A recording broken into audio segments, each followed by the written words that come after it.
আলহামদুলিল্লাহ, ঐতিহ্যবাহী দক্ষিণ দাসপাড়া আল আকসা জামে মসজিদ ও একতা ইসলামী যুব সংঘের উদ্যোগে আজকের আয়োজিত পঞ্চম বার্ষিক তাফসীরুল কোরআন মাহফিল চলিমান অধিবেশনের উপস্থিত সম্মানিত সভাপতি সাহেব, ওলামায়ে কেরাম, মুরব্বিনী আইজাম এবং আমার পর্দা নিশি সম্মানিতা সরলা অবলা আমার মা ও বোনেরা, সকলকে সেই শান্তির বাণীটুকু আপনাদের কাছে পৌঁছে দিতে চাই। আসসালামু আলাইকুম ওয়া রাহমাতুল্লাহি ওয়া তাআলা ওয়া বারাকাতুহু।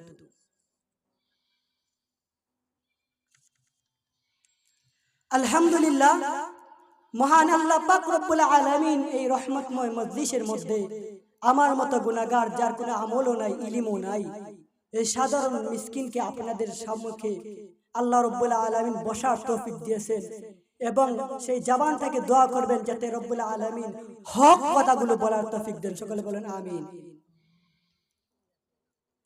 আমার আল্লাহ পাক রব্বুল আলামিন বলেন, লা ইন শাকারতুম লাযীদান্নাকুম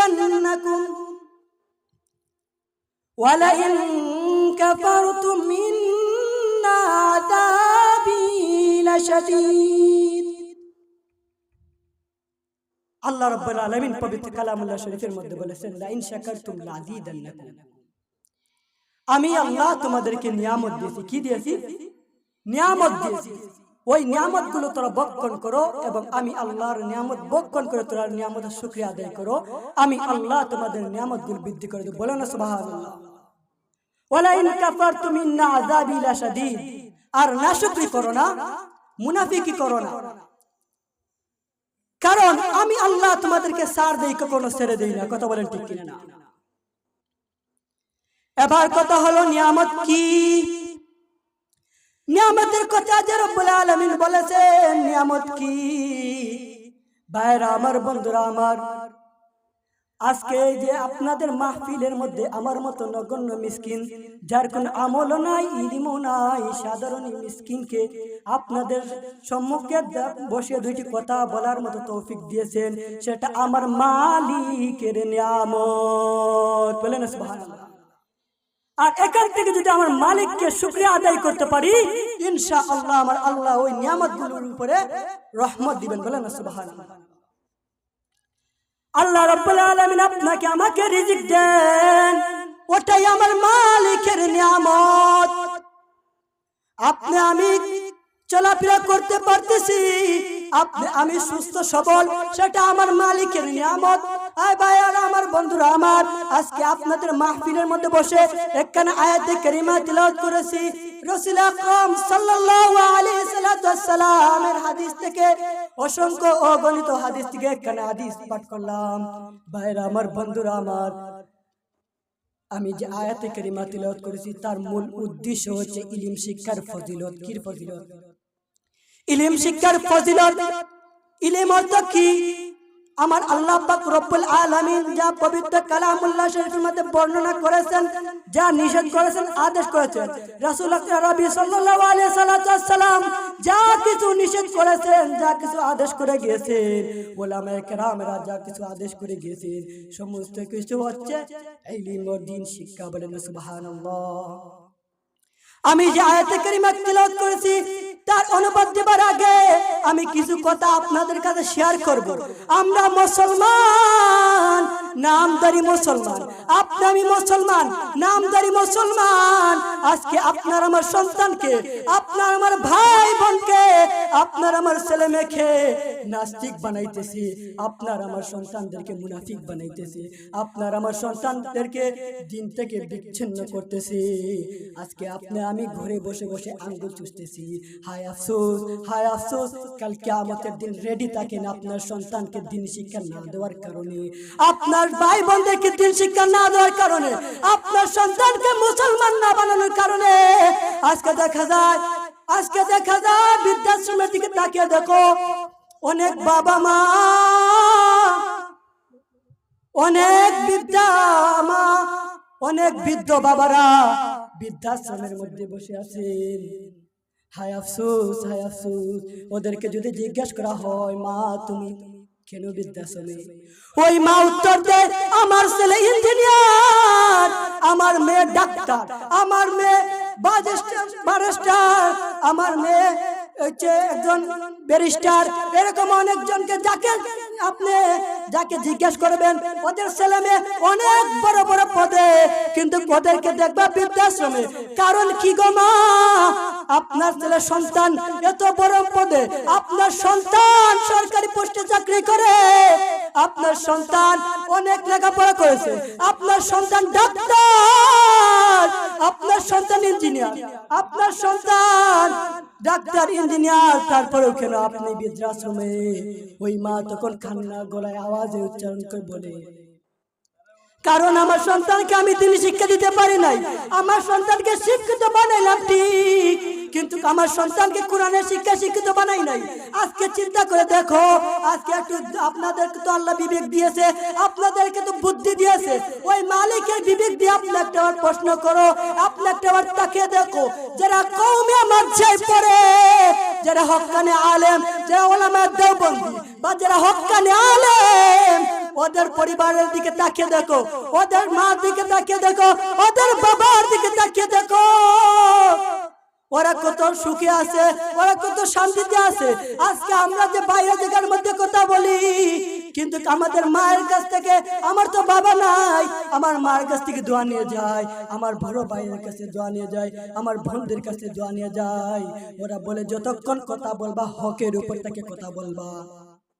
বাইরা আমার, বন্ধুরা আমার, চিন্তা করে দেখো, ক্লাস 1 এর বইয়ের মধ্যে দাখিল আলিয়া মাদ্রাসার শিক্ষকদের দৃষ্টি আকর্ষণ করে বলছি, আপনারা এমন জায়গার মধ্যে আছেন, আপনি একজন প্রিন্সিপাল, আপনার আন্ডারে একটি আলেম ফাজিল মাদ্রাসা চলে, আপনার কথায় অনেক আলেম ওলামা চলে, আপনার কথায় অনেক শিক্ষকেরা চলে, কিন্তু আপনার মাদ্রাসার প্রতিষ্ঠানের মধ্যে অনেক সন্তানেরা লেখাপড়া করে, কিন্তু আপনার মাদ্রাসা থেকে কোনো আওয়াজ বার হয় না, আপনার মাদ্রাসা থেকে কোনো আওয়াজ বের হয় না।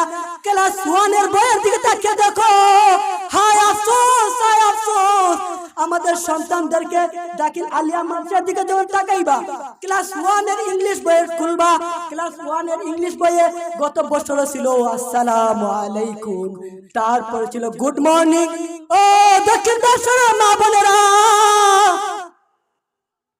আমি আপনাদের গ্রামের ইমাম খতিব, আমার একটা দায়িত্ব, যেহেতু আমার মালিক তৌফিক দিয়েছে, আজকে যুবক ভাইদের পরিশ্রমে এই মাহফিলটা যখন করেছে, অনেক মাইক লাগানো হয়েছে, অনেক কিছু ব্যবস্থা করা হয়েছে, আমার আওয়াজটা সকলের কাছে পৌঁছিবে, কারণ বাবারা তো সেই সন্তানের সকল দায়িত্ব পালন করতে পারে না, কারণ বাবারা তো কাজে কর্মে ব্যস্ত থাকে।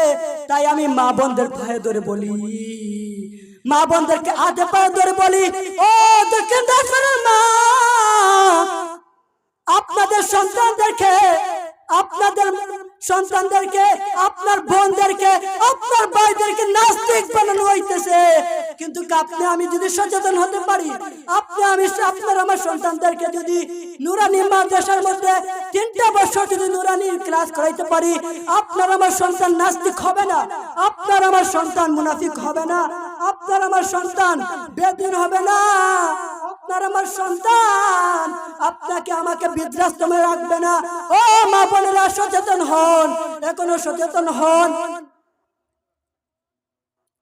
আপনারা এখনো সচেতন হন, আপনার সন্তানকে কোরআন শিক্ষা দেন, আপনার সন্তানকে হক্কানি আলেম বানান, আপনার সন্তানকে আপনার দ্বীনি শিক্ষা শিক্ষিত বানান, আপনার সন্তানকে কোরআনের শিক্ষায় শিক্ষিত বানান।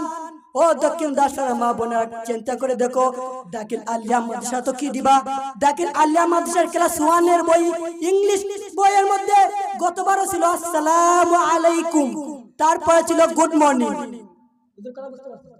গতবার ছিল আসসালামু আলাইকুম, তারপরে ছিল গুড মর্নিং। আমি দাখিল আলিয়া মাদ্রাসা ছাত্র, আমি নিজের চোখে দেখেছি, নিজে বইগুলো খুলেছি, নিজে এগুলো পড়েছি, তারপরে কথা বলছি।